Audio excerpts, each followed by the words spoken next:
नमस्कार दोस्तों, जिस चीज का काफी समय से इंतजार था वो घड़ी अब आ चुकी है।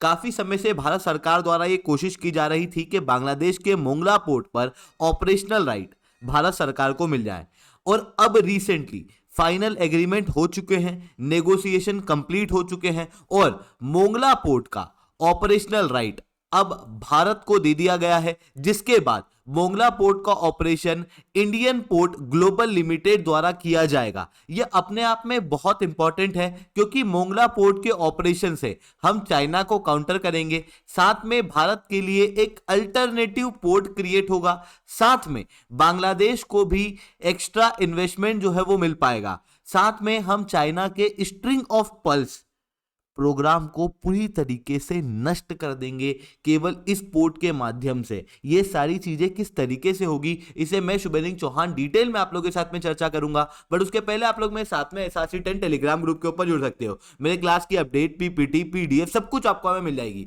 यूपीएससी सीएससी की तैयारी करना है इंडिया के टॉप एजुकेटर से, अगर आप लोगों को ऑफलाइन क्लासेस के अंदर पढ़ना है तो आप लोगों के पास में बहुत अच्छा मौका है। अनअकैडमी अब केवल ऑनलाइन नहीं रहा, अनअकैडमी अब ऑफलाइन भी आ चुका है। दिल्ली के करोल बाग, मुखर्जी नगर के अंदर, प्रयागराज की सिविल लाइंस के अंदर ऑलरेडी हमारे सेंटर्स खोले जा चुके हैं, जहां पर इंडिया के ये टॉप एजुकेटर्स आप लोगों को ऑफलाइन क्लास के अंदर पढ़ाएंगे। अगर आप हमारे प्रयागराज वाले सेंटर पे जुड़ते हो तो वहां पर आपको यूपी पीसीएस की भी तैयारी कराई जाएगी। इसके अलावा बाकी सारे सेंटर्स के ऊपर और साथ में प्रयागराज वाले सेंटर पर आपको यूपीएससी की तैयारी कराई जाएगी, जहां पर आप लोगों को GS, CSAT, essay writing, current affairs, optional, इन सारी चीजों का कंप्रेहेंसिव कवरेज दिया जाएगा। यानी कि जितने भी सब्जेक्ट यूपीएससी के अंदर हैं वो सारे सब्जेक्ट पढ़ाए जाएंगे। आप लोगों को टेस्ट सीरीज दी जाएगी, वन ऑन वन मेंटरशिप दी जाएगी, एजुकेटर के साथ में इंटरेक्शन दिया जाएगा, वो भी एक ऐसे प्लेटफॉर्म से जो कि रिलायबल है। 2023 के अंदर अनअकैडमी के पूरे इंडिया में बेस्ट रिजल्ट देखने को मिले। टॉप 10 में 4 बच्चे, टॉप 20 में 10 बच्चे और टोटल 315 बच्चे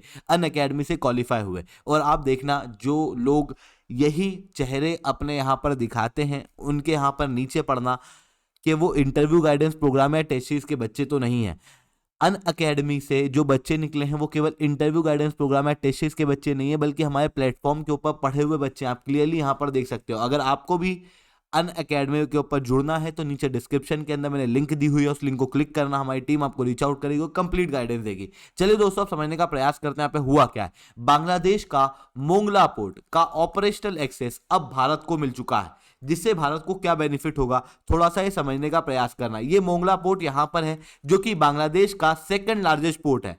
सबसे बड़ा पोर्ट बांग्लादेश का चित्तगंग पोर्ट देखने को मिलता है और उसके बाद में हम लोगों को मोंगला पोर्ट जो है वो दिखाई देता है। अब आपको याद होगा चाइना की स्ट्रिंग ऑफ पल्स स्ट्रेटेजी, जिसके तहत चाइना चारों तरफ से भारत को घेरने का प्रयास कर रहा था अलग अलग पोर्ट प्रोजेक्ट के जरिए, जहां पर इंडियन ओशियन के अंदर चाइना ने अपने इन्फ्लुएंस को बढ़ाते हुए लगभग 13 अलग अलग पोर्ट्स बनाए थे।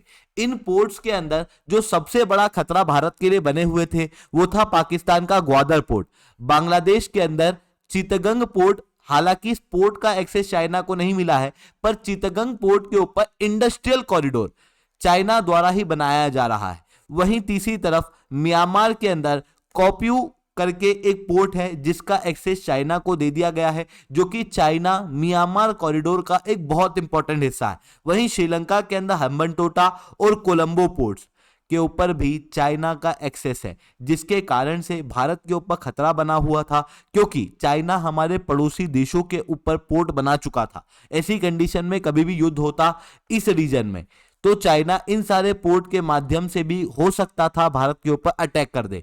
ऐसी कंडीशन में इन पोर्ट को काउंटर करना बहुत ज्यादा आवश्यक था। इस कारण से भारत सरकार द्वारा ईरान के अंदर चबाहर पोर्ट का निर्माण किया गया और चबाहर पोर्ट का निर्माण करने के बाद उसे सेंट्रल एशिया से जोड़ने की बात की गई और बाद में इसका ऑपरेशनल एक्सेस रिसेंटली भारत सरकार द्वारा प्राप्त किया गया। जैसे ही चबाहर पोर्ट का हम लोगों को एक्सेस मिला तो चबाहर पोर्ट के अंदर जो ट्रैफिक है वो अचानक से बढ़ गया। मतलब भारत ने जब चबाहर पोर्ट लिया उसके बाद टीईयू में जो ट्रैफिक है वो लगभग 1500 से बढ़कर 9000 हो गया। मतलब 600% से चबाहर पोर्ट के ऊपर ट्रैफिक बढ़ता हुआ दिखाई दिया। वहीं चाइना के दूसरे इन्वेस्टमेंट जो इंडियन ओशन के अंदर देखने को मिलते हैं, आप वहां पर ट्रैफिक देखो, भारत के चबाहर पोर्ट के ट्रैफिक के मुकाबले कहीं भी नहीं लगेंगे आपको ये। तो चाइना के जितने भी इन्वेस्टमेंट थे वो फेल थे और भारत का इन्वेस्टमेंट जो है वो अच्छा देखने को मिला। वहीं दूसरी तरफ और भी देशों ने भारत को अपने पोर्ट के एक्सेस देना शुरू कर दिए। अब म्यांमार के अंदर जो कोप्यू पोर्ट है उसको काउंटर करने के लिए म्यांमार द्वारा सितवे पोर्ट का एक्सेस रिसेंटली भारत सरकार को दिया गया था और उसको भी ऑपरेट वही India port global limited company द्वारा ही किया जाएगा। वहीं तीसरी तरफ श्रीलंका को देखना आप, श्रीलंका के अंदर हम्बनटोटा पोर्ट और कोलंबो पोर्ट, इनको काउंटर करने के लिए भारत को west coast terminal Colombo port का मिला हुआ है। ऐसी कंडीशन में हम लोगों ने पाकिस्तान के ग्वादर पोर्ट, म्यांमार के कोप्यू पोर्ट और यहां पर श्रीलंका के अंदर हम्बनटोटा और कोलंबो पोर्ट को काउंटर करने के तरीके ढूंढ लिए थे, पर हमारे पास बांग्लादेश के अंदर कोई भी पोर्ट नहीं था। हालांकि मतरबारी पोर्ट को डेवलप करने के लिए बांग्लादेश की सरकार द्वारा भारत को और जापान को कहा गया था कि आप इसे डेवलप करो। हालांकि इस पोर्ट को डेवलप करने में भी समय लगेगा और मोंगला पोर्ट जो है वो मतरबारी पोर्ट से बहुत बड़ा पोर्ट है, मतलब बांग्लादेश का सेकंड लार्जेस्ट पोर्ट देखने को मिलता है। ऐसी कंडीशन में भारत सरकार को मोंगला पोर्ट चाहिए था। भारत सरकार काफी समय से इस चीज के लिए ट्राई भी कर रही थी। वहीं बांग्लादेश के रिलेशन अभी चाइना से बहुत अच्छे नहीं दिखाई दे रहे। बांग्लादेश अपसेट है चाइना से। इसके मल्टीपल रीजंस हैं। पहले तो बांग्लादेश के सामने इस तरीके की रिपोर्ट आई थी कि चाइना द्वारा जो अभी तत्कालीन सरकार है उसकी अपोजिशन को सपोर्ट किया जा रहा है ताकि अपोजिशन बांग्लादेश के अंदर पावर में आ जाए। वो पावर में आने के बाद बांग्लादेश अपने इच्छा के अनुसार जो पोर्ट चाहता है, जो प्रोजेक्ट चाहता है, वो सारे प्रोजेक्ट बांग्लादेश के अंदर ले ले। जिसके कारण से अभी जो तत्कालीन सरकार है शेख हसीना जी की, उनको इस चीज से काफी दिक्कत थी। जिसके बाद में उन्होंने चाइना के साथ में अपनी जो दोस्ती वो थोड़ी हल्की कर दी। बिल्कुल एकदम कट ऑफ नहीं किया, बिल्कुल डायरेक्टली कुछ भी बात नहीं हुई। हालांकि रिसेंटली बांग्लादेश के प्राइम मिनिस्टर ने चाइना के अंदर विजिट किया था और चाइना के अंदर विजिट करने के बाद में इनकी उम्मीद थी लगभग $5 बिलियन का लोन असिस्टेंस मिलने की, पर केवल $100 मिलियन का ही लोन असिस्टेंस बांग्लादेश को दिया गया। जिसके बाद बांग्लादेश की प्राइम मिनिस्टर काफी दुखी हुई, अपसेट हुई और चाइना में जितने समय उनको रुकना था उससे एक दिन पहले ही वो चाइना से रिटर्न आ गई। और उसके बाद हम लोगों को देखने को मिला कि भारत को मोंगला पोर्ट का एक्सेस जो कि पहले ही दिया जा चुका था, चितोग्राम पोर्ट का भी एक्सेस भारत को पहले ही दिया जा चुका था। मतलब पहले इन पोर्ट से हम एक्सपोर्ट इंपोर्ट कर सकते थे, पर अब मोंगला पोर्ट का ऑपरेशन भी भारत को दे दिया गया है। अब बात आती है बांग्लादेश ने ऐसा क्यों किया, मतलब भारत का तो समझ में आता है भारत को क्यों जरूरत है, बांग्लादेश ने भारत को यह पोर्ट क्यों दिया। देखो, बांग्लादेश ने भारत को पोर्ट इसलिए दिया क्योंकि चाइना के साथ में भी वो बन नहीं रही है। दूसरा, चाइना के अलावा भी बांग्लादेश को बांग्लादेश के अंदर कुछ इन्वेस्टमेंट कराना था। भारत से अच्छा और ऑप्शन क्या हो सकता है। वहीं तीसरी तरफ बांग्लादेश, श्रीलंका, म्यांमार, इन सब की स्ट्रेटेजी आप देख ही पा रहे होंगे। ये सारी कंट्रियां इंडिया और चाइना को बैलेंस कर रही है। जहां पर एक तरफ ये चाइना को इन्वेस्टमेंट प्रोजेक्ट दे रही है तो वहीं दूसरी तरफ ये इंडिया को भी इन्वेस्टमेंट प्रोजेक्ट दे रही है।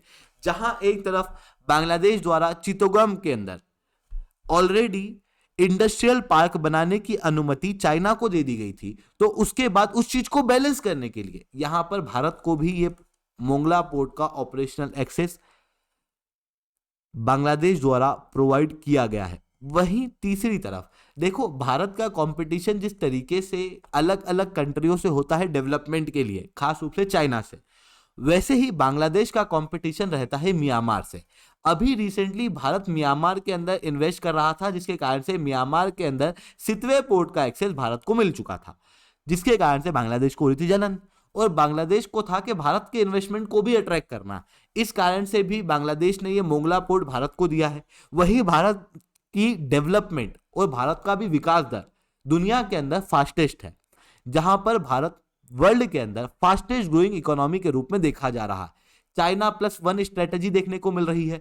ऐसी कंडीशन में कई सारी कंपनियां भारत के अंदर आ रही है और जब भारत के अंदर कई सारी कंपनियां आ रही हैं तो ये सामान बांग्लादेश के अंदर भी जाएगा, क्योंकि बांग्लादेश भारत का लार्जेस्ट ट्रेडिंग पार्टनर है। ऐसी कंडीशन में डेवलपमेंट बांग्लादेश में भी होगा, पर बांग्लादेश को इस डेवलपमेंट को फास्ट करने के लिए भारत और बांग्लादेश के बीच में कनेक्टिविटी को बढ़ाना पड़ेगा। अब भारत और बांग्लादेश के बीच में अभी लगभग 5 दिन लगते हैं किसी भी सामान को एक्सचेंज होने में, और लगभग 55 सिग्नेचर लगते हैं। इस चीज को फास्ट करने के लिए बांग्लादेश को चाहिए कि भारत को कोई पोर्ट वोट दे दे। भारत को कोई पोर्ट मिल जाएगा तो ऐसी कंडीशन में भारत को लगातार सामान जो है वो बांग्लादेश के थ्रू एक्सपोर्ट करना पड़ेगा, और जब बांग्लादेश के थ्रू एक्सपोर्ट करना पड़ेगा तो भारत भी कोशिश करेगा कि यहां पर ये जो एक्सचेंज है ये फास्ट रूप से हो सके, और भारत को इन पोर्ट्स की आवश्यकता भी है। देखो यहां पर आप इस मैप में देखना, ये है हमारा chicken neck corridor. Chicken neck corridor के ऊपर हम पूरी तरीके से डिपेंडेंट नहीं रह सकते, क्योंकि कई सारी थ्योरियां ये कहती हैं कि अगर चाइना भारत के ऊपर अटैक करेगा और अगर इस चिकन नेक कॉरिडोर पर अटैक कर देता है तो भारत का कनेक्शन नॉर्थ ईस्ट से टूट जाएगा। ऐसी कंडीशन में ये चीज ना हो कि हमारी नॉर्थ ईस्ट से कनेक्टिविटी टूटे, इसलिए हम लोगों को चाहिए कि इस रीजन के अंदर कनेक्टिविटी बनी रहे, पोर्ट वोट का एक्सेस हमारे पास में रहे। वहीं कोलकाता पोर्ट के लिए भी एक सेकंड पोर्ट के रूप में साबित होगा। जैसे अगर कोलकाता पोर्ट किसी समय पे काम नहीं कर पा रहा है तो हम मोंगला पोर्ट का प्रयोग कर सकेंगे। वहीं तीसरी तरफ आप यहां देखना कि जो नॉर्थ ईस्ट के राज्य हैं ये लैंडलॉक्ड है, ऐसी कंडीशन के अंदर यहां से एक्सपोर्ट नहीं हो पाता। इस कारण से नॉर्थ ईस्ट के राज्यों को अगर सामान को एक्सपोर्ट करना है तो उनको घूम के यहां पर कोलकाता पोर्ट आना पड़ेगा, और कोलकाता पोर्ट से ही एक्सेस और एक्सपोर्ट करेंगे। ऐसी कंडीशन में नॉर्थ ईस्ट के लोगों को काफी तकलीफ होती है। अब ऐसी चीज ना हो इसलिए हम लोगों को चाहिए कि यहां पर बांग्लादेश के ही पोर्ट का एक्सेस मिल जाए, जिसके कारण से ज्यादा ट्रेवल ना करके एक्सपोर्ट जो है वो हो सके, और एक्सपोर्ट को कॉम्पिटिटिव हम बना सके नॉर्थ ईस्ट से भी। तो इन सारी चीजों के लिए भारत के लिए मोंगला पोर्ट बहुत इंपॉर्टेंट है। वहीं बांग्लादेश के लिए भी ये पोर्ट इंपॉर्टेंट देखने को मिलता है, जिसके कारण से जब भारत को इस पोर्ट का एक्सेस मिला है तो ये अपने आप में एक बहुत इंपॉर्टेंट डेवलपमेंट है। आई होप ये सारी बातें आप समझ चुके होंगे। लेक्चर अच्छा लगा हो तो लाइक करना, लेक्चर बहुत अच्छा लगा हो तो नीचे साथ रिटर्न कमेंट करना। यूपीएससी सीएससी की तैयारी करना है, इंडिया के टॉप एजुकेटर से ऑफलाइन क्लास के अंदर जुड़ना है, तो आप लोगों के पास में अच्छा मौका है। अनअकैडमी अब केवल ऑनलाइन नहीं रहा है, अनअकैडमी अब ऑफलाइन भी आ चुका है। दिल्ली के करोलबाग, मुखर्जी के अंदर, प्रयागराज के सिविल लाइन्स के अंदर ऑलरेडी हमारे सेंटर्स खोले जा चुके हैं। अगर आपको हमारा सेंटर देखना है तो इस वीडियो को एंड तक देखना।